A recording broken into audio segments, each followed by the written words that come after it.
இது மகிமை நேரம். கிறிஸ்துவுக்குள் பிரியமான மகிமை தொலைக்காட்சி நேயர்களை இந்த மகிமை நேரம் நிகழ்ச்சியின் மூலமாக சந்திப்பதில் மிக்க மகிழ்ச்சி அடைகிறேன். ஆண்டவர் நமக்கு பாராட்டி வருகிறதான இந்த மேலான கிருபைகளுக்காக தேவாதி தேவனை நான் ஸ்தோத்திரிக்கிறேன். இந்த வாரத்திலும் கூட நம்முடைய ஆண்டவராக இயேசு கிறிஸ்து பரலோக ராஜ்யத்தை குறித்து சொல்லப்பட்டதான 7 ஊமைகளை குறித்து நாம் தியானித்து கொண்டு வருகிறோம். அந்த பிரகாரமாக நேற்றைய தினத்தில் கோதுமை நிலத்தை குறித்து நாம் தியானித்தோம். இன்றைக்கும் கூட ஒரு ஊமையை நாம் தியானிக்க இருக்கிறோம். மத்திய எழுதின சுவிசேஷம் 13வது அதிகாரம் 31வது வசனம் 32வது வசனம் இப்படியாக சொல்கிறது. வேறொரு ஓமையை அவர்களுக்கு சொன்னார். பரலோக ராஜ்யம் கடுகு விதைக்கு ஒப்பாயிருக்கிறது.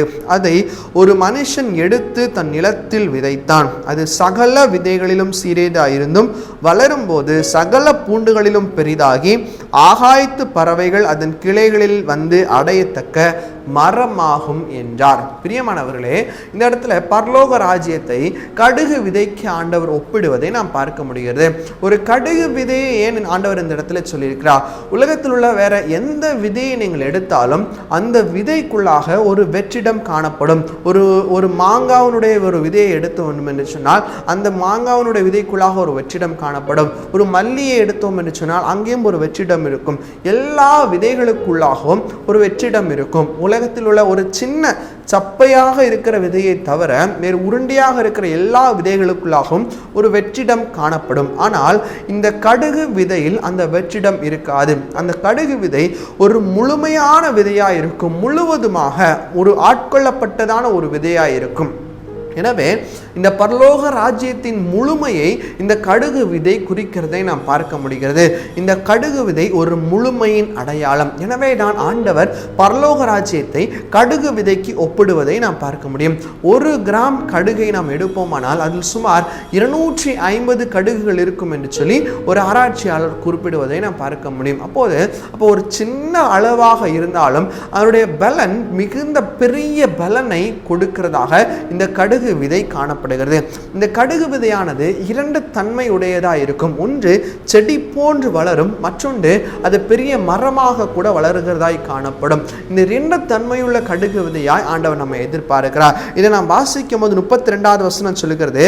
அது சகல விதைகளிலும் சிறியதாயிருந்தும், அது சின்ன விதை தான், ஆனால் அந்த சின்ன விதையிலிருந்து ஒரு பெரிய பலன் உண்டாகும் என்று சொல்லி ஆண்டவர் இந்த இடத்துல சொல்லுகிறார். ஒருவேளை இன்னைக்கு நம்மளும் கூட இந்த பரலோக ராஜ்யத்தின் புத்திரராய் நாம மாற்றப்பட்டிருக்கிறோம். நாமும் கூட ஒருவேளை சின்ன பலனாய் உடையவர்களாக இருக்கலாம், நம்ம இடத்துல சின்ன தாளந்து உடையதாக இருக்கலாம். ஆனா அந்த தாளந்தை கொண்டு ஆண்டவர் பரலோக ராஜ்யத்திற்குரிய அநேக புத்திரர்களை பெறும்படியாக, அநேகரை திரட்டும்படியாக நம்மை பயன்படுத்துகிறார். அந்த விதை என்ன செய்கிறதா பாருங்க. அது சிறியதா இருந்தும் அது முதலாவது வளருகிறது. இந்த விதை வளர வேண்டும். ஆண்டவர் நம்மை விதையாய் வைத்திருக்கிறார், அதுவும் கடுகு விதையாய் வைத்திருக்கிறார். அப்ப நம்ம வளரும்படியாக ஒப்பு கொடுக்க வேண்டும். நான் கிறிஸ்துவுக்குள்ளாக வந்ததிலிருந்து இப்போ வரைக்கும் என் வாழ்க்கையில எவ்வளவு வளர்ச்சி, என் வாழ்க்கையில, அதுவும் ஆவிக்குரிய வாழ்க்கையில, உலக பிரகாரம் ஆசீர்வாதத்தை நான் சொல்லவில்லை, ஆவிக்குரிய வாழ்க்கையில நான் எவ்வளவு வளர்ச்சி அடைந்திருக்கிறேன் என்பதை நம்ம சற்று சிந்தித்து பார்க்க வேண்டும். அதே நிலைமையில தான் நான் இருக்கிறேன். வேதாகமத்தை கூட என்னால் முழுசா படிச்சு முடிக்க முடியல. என்னுடைய ஜெப வாழ்க்கையில என்கிட்ட முன்னேற்றம் இல்லை. என்னுடைய ஆவிக்குரிய வாழ்க்கையில ஒரு முன்னேற்றம் இல்லை. ஆவிக்குரிய வரங்கள்லாம் பெற்றுக்கொள்ளலை. நான் ஆவின் அபிஷேகத்தை பெற்றுக்கொள்ளலை. நான் எப்படி ரட்சிக்கப்பட்டு ஆண்டவரை இயேசு கிறிஸ்துவை ஏற்றுக்கொண்டு ஞானஸ்நானம் பெற்றனோ அதே போலதான் இருக்கிறேன் என்று சொன்னா இன்னைக்கு ஆண்டவர் உங்களை பார்த்து சொல்கிறாரு, நீங்க வளர வேண்டும். ஏன்னா ராஜ்யத்தின் புத்திரராக இருக்கிற நீங்க அப்படியே இருந்து பரலோக ராஜ்யத்திற்கு போயிடலான்னு சொல்லி யோசிக்காதீங்க. நீங்க வளர வேண்டும். ஒரு சின்ன கடுகு விதையை ஆண்டவர் பெரிய மரமா மாற்றுகிறார். ஒருவேளை என்னால என்ன முடியும்னு நீங்க யோசிச்சாலும் ஆண்டவர்கிட்ட கேளுங்க. ஆண்டவர் உங்களை பெரிய காரியங்களை செய்வார். நீங்க ஒருவேளை ஏதாவது குழப்பத்தோடு நீங்க இருப்பீங்க. நான் அந்த குழப்பத்தை மாற்றி உங்களை கொண்டு பெரிய காரியங்களை செய்வதற்கு ஆண்டவர் சித்தமுள்ளவராக இருக்கிறார். அது வளரும் போது எப்படி வளருதான் பாருங்க. சகல பூண்டுகளிலும் பெரிதாய் அது வளருகிறதா. சின்ன பூண்டு தான், ஆனா பெரிய காரியங்களை இது செய்கிறது. ஒரு சின்ன காரியம் அது பெரிய ஆசீர்வாதத்தை நமக்கு கொடுக்கும். ஆண்டவருக்காக செய்கிறதான சின்ன சின்ன ஊழியங்களை கூட அதை நீங்கள் கிரமமும் நேர்த்தியுமாய் செய்தால் அந்த ஊழியத்தின் மூலமாய் ஆண்டவர் உங்களை ஆசீர்வதிக்கிறவராக இருக்கிறார். ஆலயத்தில் பணி செய்கிறவராக இருக்கிறார். ஒருவேளை ஆலயத்தில் நீங்கள் பராமரிப்பு பணி செய்கிறவராக கூட இருக்கலாம். அந்த பராமரிப்பு பணியை நீங்கள் நேர்த்தியும் கிரமமாக செய்யணும். ஒரு சின்ன துரும்பு, ஆனால் அந்த துரும்பை ஆண்டவர் பார்க்குற அந்த துரும்பை இல்லை, உங்களுடைய மனசை பார்க்குறார். அந்த துரும்பை நீங்கள் எடுத்து வைக்கும் போது கூட முழு மனசா உண்மையும் உத்தமமாக நீங்கள் செஞ்சீங்கன்னா உங்களை பெரிய காரியங்களுக்கான ஒரு அதிகாரியாக வைப்பா. அதுதான் அந்த கடுகு விதை நமக்கு சொல்லுகிறது. சிறியதாக இருந்தோம், அது வளர்ந்து பெரிய பலனை நமக்கு கொடுக்குது. இன்னைக்கு ஒருவேளை நாமும் கூட சின்னதாக இருந்தோம், நம்ம மற்றவர்களுக்கு சொல்லப்படுகிறதான இந்த விதையானது நம்மை ஒரு விதையை ஆண்டவர் வைத்திருக்கிறார். நம்மிடத்திலிருந்து நம்ம வளரும் போது அநேக விதைகளை பெரும்படியாக கர்த்தர் கிருபை செய்கிறார். நம்ம சற்று வரலாற்றை ஆராய்ந்து பார்ப்போம்னால் இது முதலாவதாக ஒரு சபைக்கு சொல்லப்பட்டிருக்கிறது. சபையானது வளர்ந்து எப்படி ஆண்டவருடைய காலத்திற்கு அப்புறம் சபை உருவாகிறது, சபை வளர்ந்து வளர்ந்து வளர்ந்து பெரிய காரியங்களை அது செய்கிறதை பார்க்க முடியும். இந்த சபையானது அந்த வளர்ந்த போது அதன் கிளைகளில் வந்து ஆகாயத்து பறவைகள் அதன் கிளைகளில் வந்து அடையத்தக்க மரமாகும் என்று சொல்லப்படுகிறது இந்த வசனம்.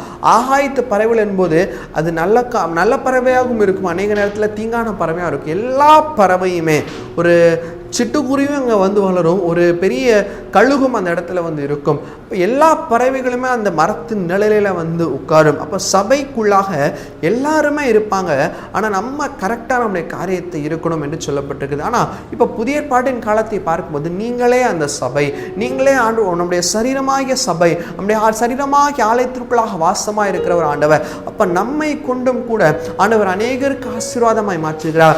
ஆகாயத்து பறவைகள் நம்முடைய நிழலிலே வந்து வரவேற்கத்தக்கதான ஒரு சபையாய் நம்ம மாற்றப்பட வேண்டும். அப்படிப்பட்டதான ஒரு மரமாய் நம்ம மாற்றப்பட வேண்டும். அப்போதான் பரலோகத்தின் புத்திரராய் நாம் முழுவதுமாக மாற்றப்படுவோம். பிரியமானவர்களே, நீங்க எல்லாருக்கும் பரலோக ராஜ்யத்தை ஆண்டவர் கொடுக்கிறதுக்கு சித்தமாக இருக்கிறார். ஆனால் அதை நம்ம பெற்றுக்கொள்வதற்கு நம்ம எப்படி இருக்கிறோம், உண்மையா நம்ம சித்தம் வைத்திருக்கிறோமா யோசிச்சு பாருங்க.